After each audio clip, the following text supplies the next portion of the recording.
retour d'expérience pour Valérie Pécresse.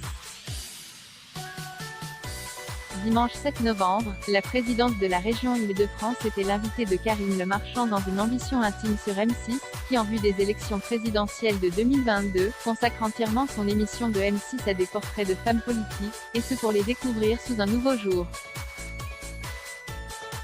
L'occasion pour la candidate à la primaire des Républicains de se confier sur un souvenir douloureux de son passage en classes préparatoires économiques et commerciales en vue d'intégrer HEC, le bizutage qu'elle a subi.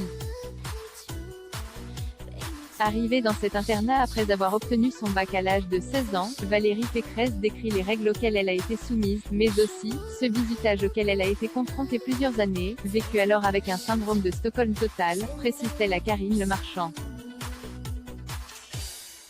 Parce qu'elle fait, on nous disait que plus on subirait, plus en fait ça voulait dire qu'on était forte, lance-t-elle, avant de décrire plus précisément ce qui lui a été demandé.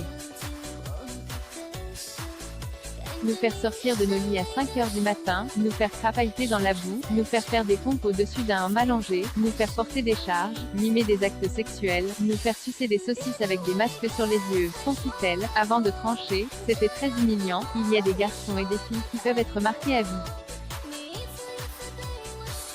Ce bizutage particulièrement humiliant qu'a subi Valérie Pécresse, sortie diplômée des HEC en 1988, c'est donc au prix de ce bizutage que Valérie Pécresse a poursuivi ses études, menant par la suite une lutte contre ces humiliations subies dans le milieu scolaire, notamment les classes préparatoires et les grandes écoles.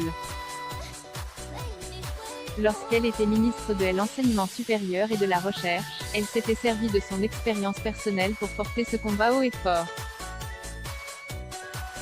En 2019 déjà, elle avait confié au micro des Europe 1 avoir été marquée par un bizutage en particulier, appelé sucer la pine du zèle.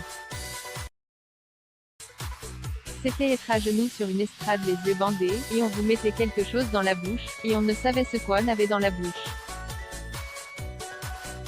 Bon, c'était une saucisse, mais c'était très humiliant, avait-elle alors conclu, précisant qu'aujourd'hui, à l'heure de MeToo, cela ne serait plus possible.